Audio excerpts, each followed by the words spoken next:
Alors, hier, le 11 janvier, j'ai fait un rêve. Dans ce rêve, j'étais avec ma soeur. Il y avait deux escalators. C'était un peu particulier parce qu'en fait, ils descendaient. Donc, il y avait des gens dessus qui descendaient. Et une fois qu'il était arrivé en bas, il switchait en fait et il remontait. Et du coup, on prend l'escalator, on commence à monter. Et dès qu'on arrive, il y avait une grande ville. Une grande ville cosmopolitaine, avec des buildings partout. Dans mon esprit, j'ai eu l'impression qu'on était à Vancouver. Mais j'ai jamais été à Vancouver, donc je n'étais pas sûre où est-ce qu'on était exactement. Mais je savais que c'était un endroit où on n'avait jamais été. Cette grande ville était dans le noir complet. Tous les buildings étaient dans le noir. Il n'y avait pas une seule lumière. Et après, je dis à ma soeur, ah, c'est bizarre et tout. Pourquoi cette ville est dans le noir comme ça? Il n'y avait pas une seule lumière. La ville était dans le noir. Elle était immense et je pouvais voir des grands buildings au loin.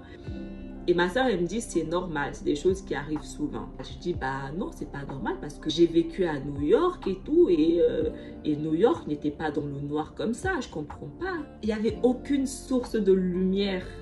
Et bizarrement, malgré qu'elle était dans le noir, j'avais une bonne visibilité. Et ce rêve, il s'arrête là.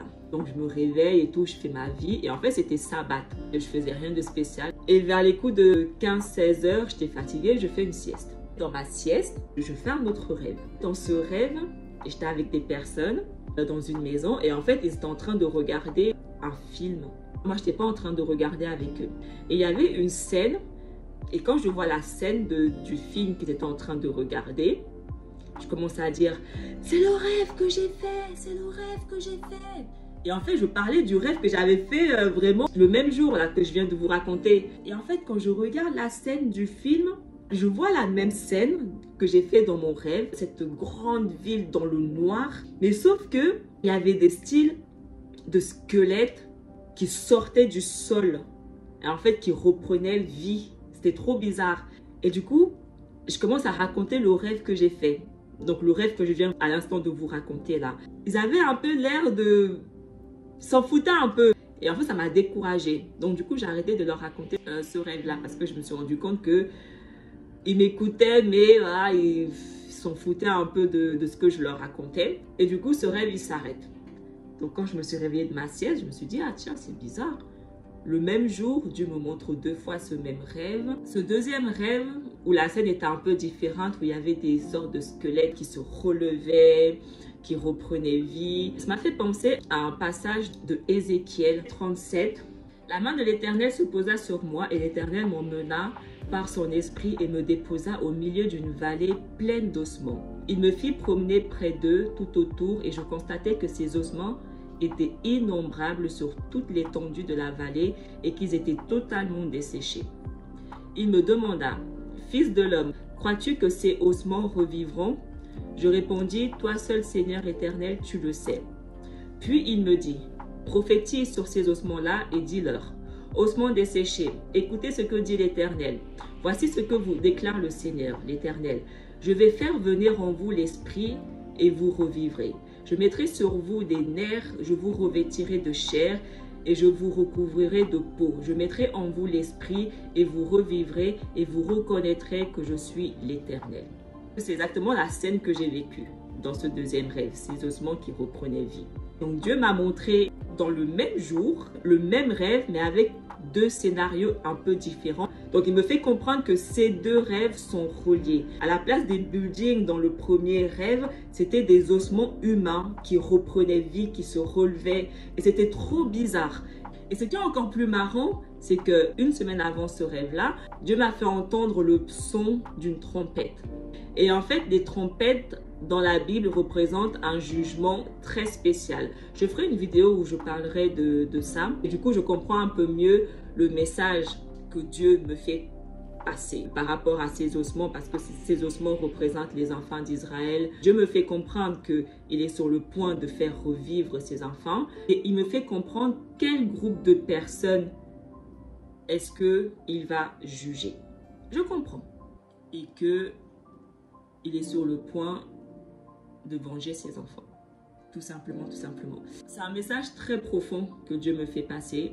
J'espère que je l'explique bien, j'espère que je l'interprète bien. Ça peut faire un peu peur d'avoir ce genre de prophéties que Dieu nous montre et mal les interpréter ou mal les comprendre. Mais bon, je pense que par rapport à sa parole, par rapport à ce que je comprends de la Bible, je suis presque sûre que j'ai compris le message. Un certain groupe de personnes est sur le point de se retrouver dans les ténèbres. Un certain groupe de personnes est sur le point de subir le jugement de Dieu. Et c'est marrant parce que quand Dieu m'a fait entendre le son de la trompette début janvier, là, quelques jours après, j'ai vu ce qui s'est passé à Los Angeles.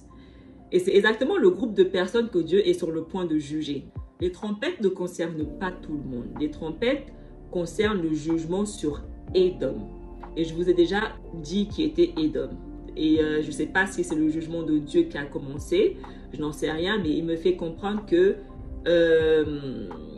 Édom est sur le point de connaître des moments de ténèbres, des moments de noirceur, et plus particulièrement l'Amérique. Ouais, je pense que Dieu va commencer par l'Amérique.